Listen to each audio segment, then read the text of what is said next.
ये काफी important question है। यह है यूरोडोप का क्वेश्चन नंबर 1.259। इस क्वेश्चन में हम सीखेंगे रिलेटिव एक्स जो लीनियर एक्सीलरेशन और एंगुलर एक्सीलरेशन का सही रिलेशन क्या होना चाहिए कि हम क्वेश्चन में कोई गलती नहीं करें। जिससे ये क्वेश्चन जो है बेसिकली हमें बताता है कि रोलिंग ऑन प्लेटफॉर्म आप वास्तव में जानते हैं कि नहीं जानते हैं। मान लीजिए इस सिलेंडर की स्पीड कितना दिया गया, v दिया गया है और प्लेटफॉर्म की स्पीड 0 है। अगर ये ओमेगा से घूम रहा है तो आप जानते हैं कि ये रोलिंग सिर्फ तब कहा जाएगा जब इसकी रिलेटिव स्पीड क्या है, 0 है। यानी इस तरफ v हो गया और इसकी एग्जैक्ट स्पीड इस पॉइंट की कितना है, r omega. For rolling must be equals to 0। लेकिन अगर इसी में ये हो कि ये प्लेटफॉर्म आगे की तरफ v1 से जा रहा है, सारी चीजें ही है, ये v है और ये r ओमेगा है, इस केस में तो यहाँ पर v माइनस r ओमेगा जो होगा, ये पूरा का पूरा जो नीचे वाला हिस्सा है जो इसके कांटेक्ट में है, उसकी नेट स्पीड कितना है, v माइनस r ओमेगा। और यहाँ पर कोई स्लिपिंग ना हो, इसका मतलब ये किसके इक्वल होना चाहिए, v1 के बराबर होनी चाहिए। और अगर यही चीज एक्सीलरेशन होती है, v की जगह पर अगर क्या होता है, एक्सीलरेशन होता है, और ये क्या होता है, v की जगह पर यहाँ पर v यहाँ पर क्या होता है, ये वन मान ले तो होता है, यहाँ पर एक्सीलरेशन अल्फा होता, तो इसमें भी यही कहेंगे a minus R alpha equals to क्या हो गया, यहाँ पर ये 1 हो गया। तो ये है, अगर प्लेटफॉर्म मूव कर रहा है तो आप ये देखेंगे जो कांटेक्ट पॉइंट है उसका रिलेटिव वेलोसिटी क्या होनी चाहिए, 0 होनी चाहिए। ओके, तो और रिलेटिव एक्सीलरेशन 0 होना चाहिए, लीनियर एक्सीलरेशन। यहाँ पर एक बेहतरीन क्वेश्चन है जो आपको ये बताता है कि ये हमेशा आंख मूंद करके आपको ये नहीं लिख देना है कि ए इक्वल टू आर अल्फा, और आप देखेंगे आपको और भी कंडीशंस पर गौर करनी है। ऐसा तो नहीं कि प्लेटफॉर्म मूव कर रहा है। बहरहाल हम यहाँ पर इस क्वेश्चन को सॉल्व करने के लिए इसमें देखते हैं, ये इससे बधा हुआ है, इससे बधा हुआ है, इसकी रेडियस r दिया गया है, ये बड़े वाले का की रेडियस कितना दिया गया है, 2r दिया गया है। ठीक है, एक और चीज पर डिस्कस कर दें कि जैसे ये घूम रहा है, अगर बॉडी अगर घूम रही है तो इस डायरेक्शन में अगर घूम रहा है, अगर इसका एंगुलर एक्सीलरेशन अल्फा है, इस पॉइंट का जो एक्सीलरेशन होगा, जो लीनियर एक्सीलरेशन होगा, कितना होगा, आर अल्फा। अगर इससे कोई चीज अटैच्ड है तो ये किस एक्सीलरेशन से, लीनियर एक्सीलरेशन से नीचे जाएगी, आर अल्फा से नीचे जाएगी। और अगर ये चीज मान लेते हैं लिफ्ट के अंदर है और ये नीचे की तरफ आ रहा है, एक्सीलरेशन कैपिटल ए से जा रहा है, और इसके रिस्पेक्ट में अगर इसका एक्सीलरेशन दिया गया ए इक्वल टू आर अल्फा है, तो जब आप जमीन से इसको देखते हैं, इसका नेट एक्सीलरेशन क्या आपको नजर आएगा, आर अल्फा प्लस क्या हो जाएगा, ये हो जाएगा। इसी तरीके कुछ बेसिक कॉन्सेप्ट्स हैं जिसको ये न्यूमेरिकल क्लियर करता है। तो इस न्यूमेरिकल पर अब देखते हैं हम लोग कि एक जो है यहाँ पर सिलेंडर है, इसकी रेडियस r है, इसके ऊपर दूसरा सिलेंडर रैप्ड है, इसकी रेडियस दिया गया 2r दिया गया, इस टोटल का मोमेंट ऑफ इनर्शिया दिया गया i, 2r रेडियस पर ठीक इस तरीके से एक स्ट्रिंग रैप्ड है। अब हम लोग टेंशन बना लेते हैं, यहाँ पर टेंशन मान लेते हैं टी डैश, इस जगह पर टेंशन टी डैश, यहाँ पर टेंशन मान लेते हैं टी, यहाँ पर टेंशन मान लेते हैं टी, नीचे की तरफ लग रहा है mg लग रहा है, और ये नीचे की तरफ मान लेते हैं विद रिस्पेक्ट टू ग्राउंड, इसका एक्सेलरेशन ये है। तो इसके ऊपर हम जब इक्वेशन लिखते हैं तो आपको पता है mg minus T equal mass into acceleration, ये इक्वेशन नंबर हमारा हो गया फर्स्ट। अब हम देखते हैं इस सिलेंडर को पूरा, तो पूरा का पूरा सिलेंडर जो है इन दो स्ट्रिंग से अटैच्ड है, इसमें टेंशन टी डैश और टी डैश है, और ये नीचे की तरफ नीचे की तरफ इसमें इसका मास कैपिटल एम दिया गया है, तो नीचे की तरफ इस पर एक और फोर्स लगेगा, कैपिटल एम जी लगेगा फोर्स। और ये मान लेते हैं ये नीचे की तरफ किस एक्सेलरेशन से आ रहा है, ए डैश से आ रहा है with respect to ground, A dash acceleration से आ रहा है। तो इस पर डाउनवर्ड देखिए कितना फोर्स लग रहा है, एक तो हो गया mg, एक तो हो गया t, और ऊपर तरफ क्या लग रहा है T dash minus two dash T dash. ये नेट फोर्स है, net force equal to mass into acceleration. इसका क्या एक्सीलरेशन है, ए डैश, ए डैश इसका एक्सीलरेशन है। अब हम लोग एक और चीज यहाँ पर देखते हैं कि ये लिफ्ट की ही बात मान लेते हैं। चलिए ये वाला हिस्सा अगर है यहाँ पर,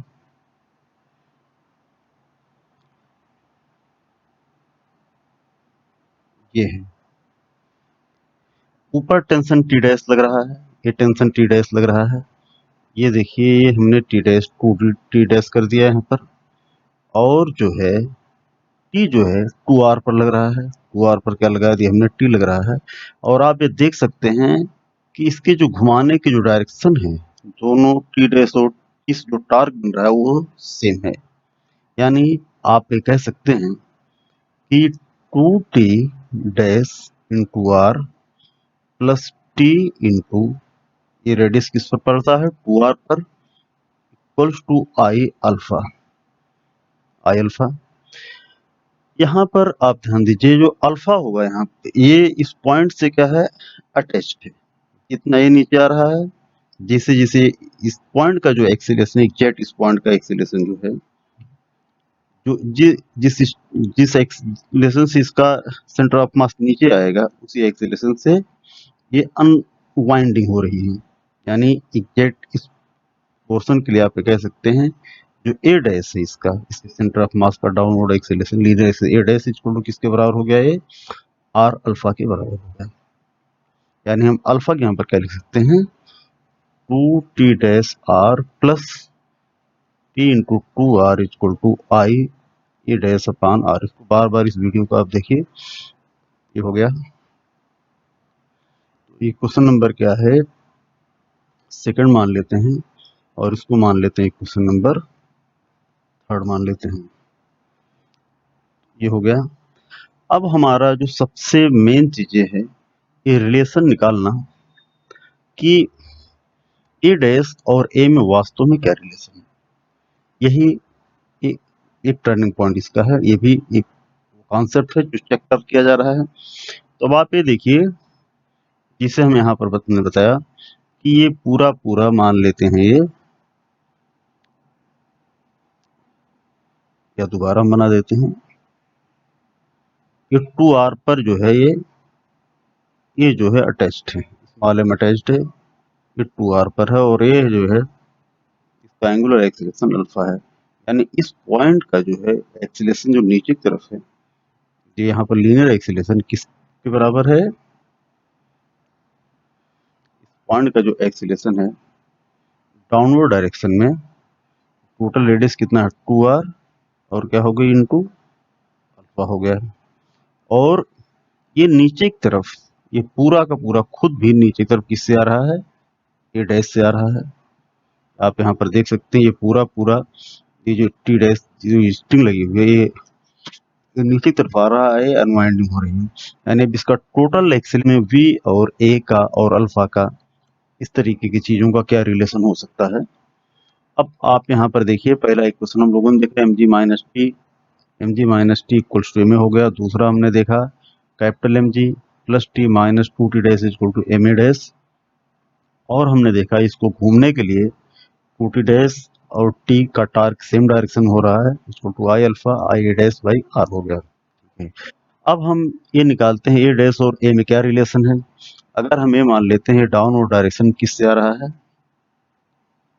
नीचे की तरफ ए डैश से आ रहा है, और ये घूम नहीं रहा है, उस कंडीशन में इसका जो एक्सेलरेशन ए होगा वो किसके बराबर होगा, ए डैश जो होगा इक्वल्स टू होगा,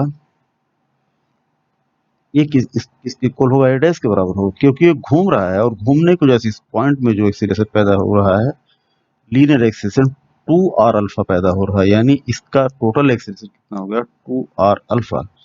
और यहाँ पर ए डैश की वैल्यू क्या है, आर अल्फा जो पहले हम बता चुके हैं, यानी ए इक्वल्स टू हो जाएगा 3r अल्फा, यानी आप ये कह सकते हैं 3a डैश, यानी हम लोग यहाँ पर जो है ए डैश यहाँ पर क्या लिख सकते हैं,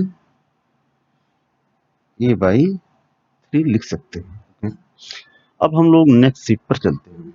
नेक्स्ट सीट पर वही चीज है कि M G minus T equal to M A, यहाँ पर है ए डैश, यहाँ पर ए बाई 3 लिख दिया हमने, यहाँ पर अल्फा है, अल्फा यहाँ पर क्या लिखा जाएगा, alpha equal to A dash by R, इसको आगे बढ़ाते हैं हम, तो टी डैश प्लस क्या होगा बताइए, T dash plus T equals to होगा I upon 2r square, A dash यहाँ पर क्या रखेंगे, ए बाई 3 रख देंगे। तो ये हो गया इक्वेशन नंबर फर्स्ट, सेकंड, और इक्वेशन नंबर हो गया थर्ड। तो हम लोगों ने मेन चीजों पर डिस्कस कर लिया है, अब सिर्फ जो बचा हुआ हिस्सा इसका कैलकुलेशन करना, ठीक। अगर यहाँ पर दोबारा देख लेते हैं कि ये जो है बॉडी नीचे की तरफ आ रही है, इसका acceleration with respect to ground A है, तो एम जी माइनस टी छोटू हो गया में, ये इसका acceleration with respect to ground A dash हम मानते हैं, तो पूरा टोटल डाउनवर्ड फोर्स कितना लग रहा है इसमें, capital M G plus T लग रहा है, minus 2t dash equal to M into कितना हो गया ए डैश, ए डैश और ए में रिलेशन है, ये पूरा नीचे की तरफ ए डैश से आ रहा है, इसका फेरी का एक्सेप्शन कितना है, 2r अल्फा है, और आर अल्फा ए डैश के बराबर है, पिछले सीट पे डिस्कस कर चुके हैं क्यों, तो इसलिए नेट इसका एक्सीलरेशन हो गया ए इक्वल टू कितना हो गया, 3r alpha, A equal to हो गया 3a डैश, इसलिए ए डैश यहाँ पर हम क्या रख दिए, ए रख दिए, ठीक। अब हम लोग इसको सॉल्व करते हैं।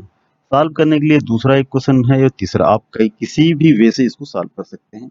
हम जो कर रहे हैं, ये 2t डैश यहाँ पर दिखाई दे रहा है और यहाँ पर t है, इसमें 2 से मल्टीप्लाई करके इसमें ऐड कर देते हैं। तो सबसे पहले यानी second equation plus 2 into equation number कितना हो गया, सेकेंड, तो सेकेंड हम लिखते हैं capital M G plus T minus 2t dash equal to M A by 3, third में 2 से मल्टीप्लाई करते हैं, 2t dash plus 2t equals to 2 से मल्टीप्लाई करेंगे ऊपर, तो 2i upon 2r square A by 3, 2 से 2 कैंसिल हो गया। अब इन दोनों इक्वेशन को लिखने के बाद आप देखते हैं 2t डैश से क्या कट गया, 2t डैश कट गया, और यहाँ पर 2t है और यहाँ पर कितना है, t हो गया, तो यहाँ पर हम लिख सकते हैं capital M G plus 3t, capital M G plus क्या लिख दिया हमने, 3t equals to capital M A by 3 plus I A by 3r square. हम टी की value direct equation number first से इसमें पुट कर सकते हैं, यानी हम लिख सकते हैं capital M G plus 3t की यहाँ पर लिख सकते हैं हम M G minus M A equals to M A by 3 plus I A by 3r square.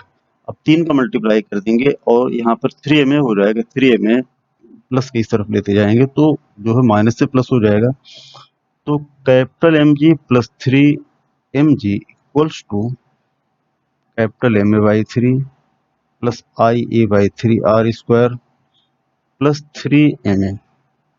अब सब में ए है, ए इक्वल्स टू जी हमने ले लिया कॉमन, कैपिटल एम प्लस हो गया small M upon capital M by 3 plus I by 3r square plus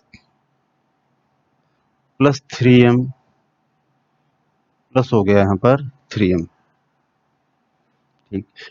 answer को सेट करने के लिए हम ऊपर से 3 से मल्टीप्लाई करते हैं, नीचे 3 से करते हैं, इक्वल्स टू आ जाएगा 3 इधर आ गया 3g capital M plus small M अपान 3 का जब इसमें मल्टीप्लाई किया कैंसिल हो जाएगा, कैपिटल एम प्लस यहाँ से 3 हट जाएगा आई बाई आर स्क्वायर प्लस हो जाएगा 9m। ये है आपका आंसर। एक बहुत ही बेहतरीन क्वेश्चन है, इसको आप कई बार देखिए और किसी भी तरीके की उसके बाद भी दिक्कत आती है तो आप हमारा क्लास ज्वाइन कर लिए, जितने भी तरह के डाउट्स हैं वो क्लियर होंगे। एक ही क्वेश्चन में हर चीज को बहुत डिटेल से डिस्कस करना, मतलब ये क्वेश्चन बहुत लंबा हो जाएगा।